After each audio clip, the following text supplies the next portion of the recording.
Hello, everyone. My name is Amy Huang, and I had the opportunity to be a part of the Cal ITE the past 4 years. Here, I'm hoping to share a little bit more perspective of what worked and what did not work for us in planning for general meetings and events. Firstly, I want to start by saying there's no one-size-fits-all approach. As I begin to share a unique perspective from Cal, please allow space for this to be the start of a conversation, as opposed to a definitive manual to follow. One key lesson that guided this journey was really learning to trust my team, and I would suggest you to really internalize this in the coming months. As noted in the charter for each club, forum meetings are required annually. The purpose of the meeting is to create space for updates, logistics, networking, and really anything. You can be creative, and no one can tell you what a general meeting should be or should not be. If you want to include icebreakers, group activities, breakout groups, the world is your oyster. In our case, Cal had a very flexible schedule and found its unique way to meet the minimum requirements. For example, Cal had two transportation clubs, the Cal Transportation Team and Cal ITE. Transportation Team was an ASCE affiliated team that allowed students to practice tangible applications of transportation engineering and planning. On the other hand, Cal ITE complemented this by offering outside networking opportunities, whether that is through the Student Leadership Summit or through the series of professional development events, such as resume workshops and alumni Q&A panels. This was really a space for practicing soft skills. Given that these two clubs were both aimed to help prepare a very similar group of people, the two clubs actually chose to work very closely and often held joint events. In our experience, this lower commitment level allowed the clubs to sustain higher event attendance and help students to not feel as overwhelmed by meeting fatigue. Additionally, the event planning teams were able to plan events that complemented each other, that were on a consolidated and very consistent timeline. This was something that we found to be very helpful. Again, this is just an example of how Cal was able to make our unique department structure work for us. This relationship was actually something that was built in the recent years and really can change if the leadership sees fit. With that said, I would challenge you to reevaluate your unique structure and not be afraid to suggest change if possible. We hope that this perspective helps to show that every school is different and is really all a puzzle of finding what works and what doesn't. Maybe your department is bigger. Maybe it would do better with more events. Who knows? It's all up to you to think about it. Moving on to other types of events, just want to give some examples of meeting types that other ITE chapters have hosted, ranging from Mario Kart socials to retreats to volunteering opportunities to office visits and so forth. This is really something that you can choose to incorporate into your club and something that you will have to discuss with your members. In our case, Cal ITE events were generally centered around a number of technical project debriefs and firm tours. This really had a lot to do with our unique financial structure. ITE was financially independent, so the team was able to seek its own sponsorships and spend the funds as desired. With that said, it did mean that we had to dedicate a lot of effort to formulating our own sponsorship packages and defining our own contracts. We utilized the sponsorship package in order to limit and balance the number of firms that would be speaking every single semester. One question you might ask is, why would you even want to balance or limit the number of firm presentations per semester? In our case, we found that it was difficult to maintain a high level of engagement and attendance if the session timelines were too concentrated and unregulated.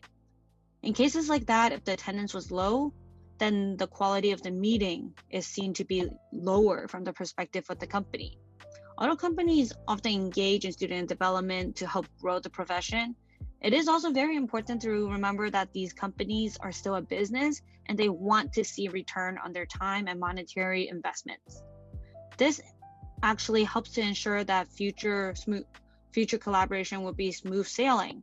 So again, just want to iterate that it is important to think about what the companies want as well as what the students want. One perk that the companies seem to really have appreciated in the past few years was just a recap of each sponsored event, whether that's through LinkedIn, whether that's through an email. They seem to have really appreciated photos that could be shared on social media, as well as perhaps a list of attendees with contact information should they choose to come back and check in with whatever students they wanted to. On the other hand, students seem to respond well to little branded company goodies, straws, stress balls, charging cables, and so forth. So definitely do suggest that to visiting firms. Here, I wanted to give an example of the timeline that we followed and how that worked for us.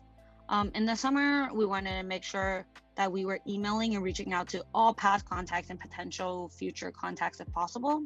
We found that it was super helpful to reach out to alumni and to leverage those connections to really form effective partnerships.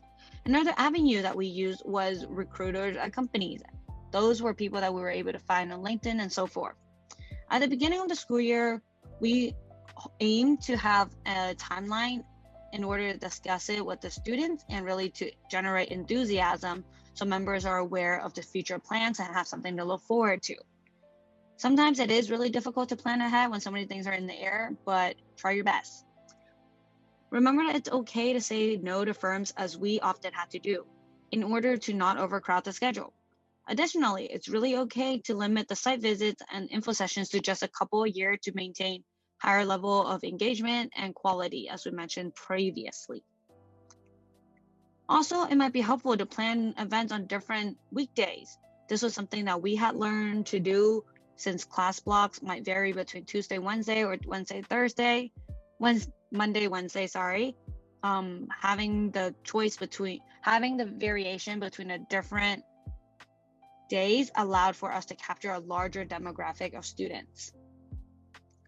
The fall and spring semester, on the other hand, were really times to just execute all the plannings that we had done, and this would be similar timing for you, I would assume. For Cal, we typically had a heavier focus on professional development events in order to prep for the start of the recruiting season in the fall. Depending on the leadership schedule for your specific school, you might have to plan for when to help integrate future leaders and give everyone a touch on the ball. Things are easy to delegate include email correspondences with potential companies, sign up for socials, planning for banquets, and so forth. At the end of the school year, we learned that this was time to rinse and repeat. We spent a lot of time at the end of the school year to really pass down the lessons learned, and hopefully you will spend some time to do the same. Speaking of lessons learned, here are some that we have personally experienced. 1, prepare early. Coordination really takes a lot of time. Please make sure to give at least a couple of weeks for the back and forth coordination and a couple more weeks for advertising. Things that we leverage for things like this was really having a shared calendar with our members, flying to a large variety of relevant departments, really casting our net very wide, whether that's to the engineering department, urban planning department, data science department, economics department, and so forth. Another thing we learned was to expect failure.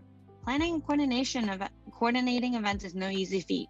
Sometimes firms or students might just not be interested, and that is okay. A lot of things are outside of our control, and all we can really do is watch for patterns and move on, learn, move on, and so forth. Along the same lines, an event can be well planned but still run into potential issues.